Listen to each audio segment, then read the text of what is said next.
Bonjour chers amis, bonjour. Nous voici pour une nouvelle vidéo. Comme je vous avais dit la dernière fois, depuis la semaine passée, je vais vous présenter un certain nombre de ressources Microsoft, de ressources Databricks en vidéo live pour que vous puissiez upscaler dans votre domaine, que ce soit les data analysts, que ce soit les data engineers, les analytics engineers. Donc, c'est dans cette mouvance-là que je fais cette deuxième vidéo. Bon, j'en ai déjà fait une série, mais je continue avec cette suite. Dans le fond, aujourd'hui, ce que je vais vous présenter, c'est le Materialize Lake Views. Les Materialize Lake Views, dans le fond, c'est quoi? Imaginez que vous soyez dans un secteur d'activité. Vous avez de la donnée, de l'information en grande quantité. Bon, l'information, c'est ce qu'on obtient après avoir mis à profit les données. Donc, on travaille les données et puis on va utiliser les données, comprendre la donnée pour ressortir en fait des insights. Ça peut passer par des statistiques, ça peut passer par des analyses un peu plus approfondies pour ressortir ces insights. Et donc, ces insights seraient un peu comme des sortes d'informations en fait. L'information, c'est sur quoi la donnée te renseigne. Et donc, il y a maintenant la donnée aussi à côté. Donc, supposons que vous avez des données et que il vous est donné par exemple de structurer l'aspect BI par exemple d'une entreprise, d'un département X, Y, Z.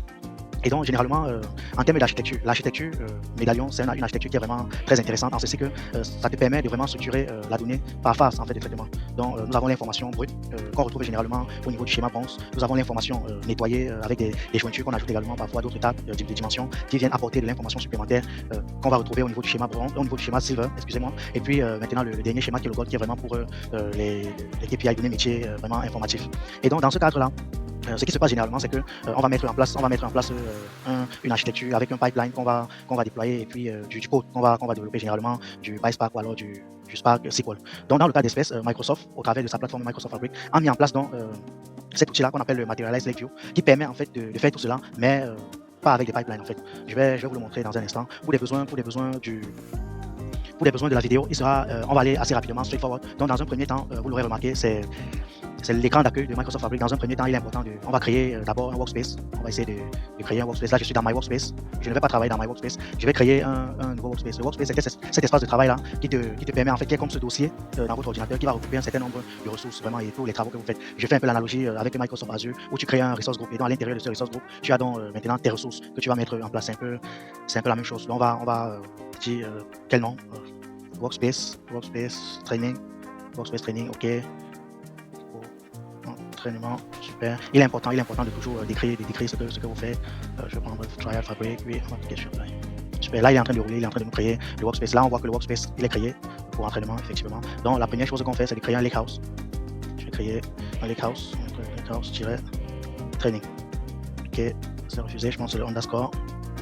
Ouais, là, il a accepté et on voit qu'il se retrouve au niveau de notre espace de travail WS Training. Donc là, on va laisser activer le lakehouse schema. Je vais vous expliquer en fait pourquoi est-ce qu'on le laisse activer par la suite.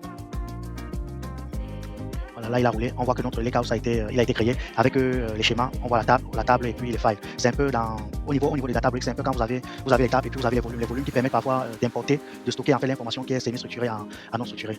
Donc, dans le cas d'espèce, nous avons notre DBO, il est encore vide pour l'instant. Ce qui va se passer, c'est que après avoir créé le lakehouse, il est important d'aller à ce niveau-là, au niveau du Manage Materialize Lakehouse View Preview. Donc, on va cliquer là-dessus, puis on va créer un nouveau notebook avec Spark SQL. Voilà, super. Notre notebook est déjà créé. Comme vous pouvez le voir, j'ai déjà uploadé le code.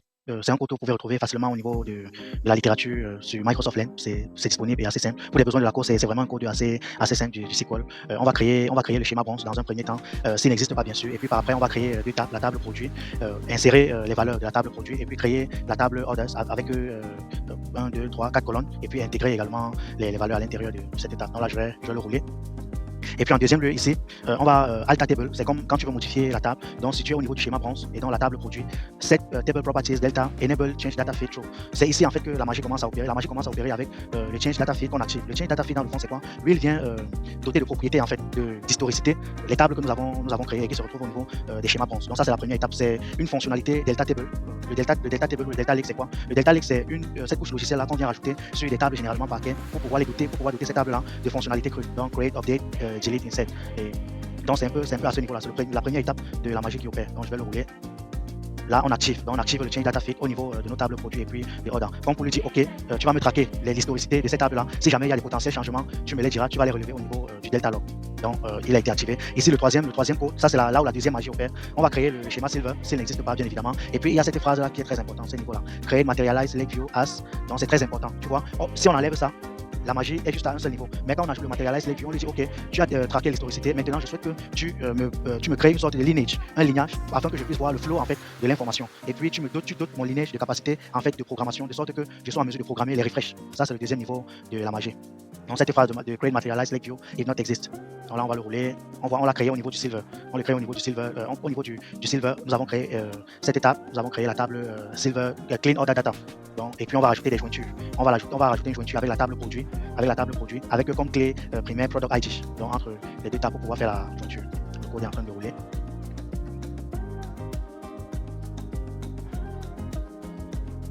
Voilà, on voit qu'il est presque terminé.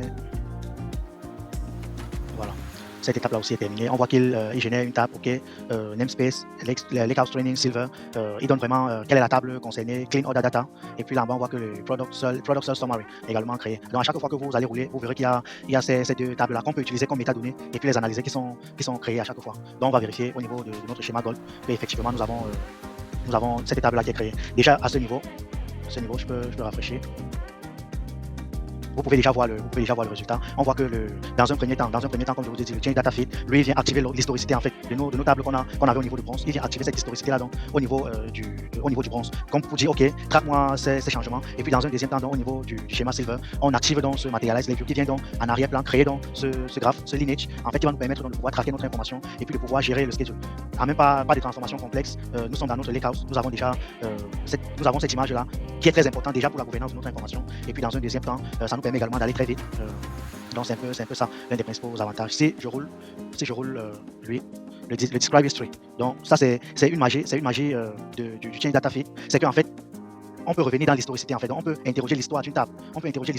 Savoir qui a modifié quoi, quelle a été la nouvelle information. On a un timestamp, donc ça fait que c'est des métadonnées qu'on peut mettre à profit pour continuer également à gouverner efficacement notre information. Donc c'est un outil qui est très important, qui est très intéressant, je trouve, et que vous pourrez comme ça prendre ça en main afin de mieux gérer vos futures architectures BI que vous mettrez par exemple en place, Lakehouse avec vos architectures Lakehouse que vous mettrez en place. Donc là on voit que nous avons notre Materialize Lake View, le lineage qui est là en place.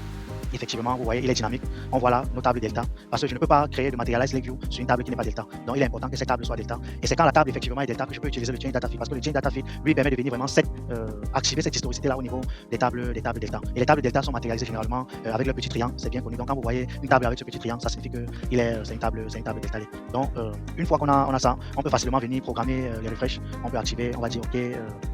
Ali, 1 heure, il va commencer aujourd'hui et puis il va terminer, on va dire disons demain à 21h48, puis on va changer l'horaire, Eastern Time, -5, US, Canada, on va apply. Et donc là, on vient déjà de configurer même le refresh. Vous voyez que c'est assez facile, c'est assez rapide et puis c'est très intéressant.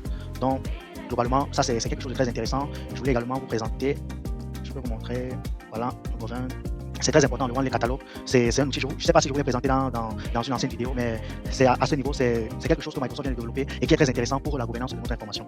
Donc à ce niveau, vous pourrez vraiment tout retrouver en termes de métriques, quel a été les derniers refresh, quel est le nombre d'items qu'on a créés. Là, nous voyons deux workspaces parce que d'entrée de jeu, déjà dans Fabrics, tu as ton workspace personnel à toi et puis maintenant le workspace que nous avons créé. Donc vous pouvez le voir. On peut évidemment sélectionner et puis ça active. On a directement, on a créé un lakehouse. Il y a le SQL Analytics Endpoint qui vient avec le lakehouse, comme vous le savez.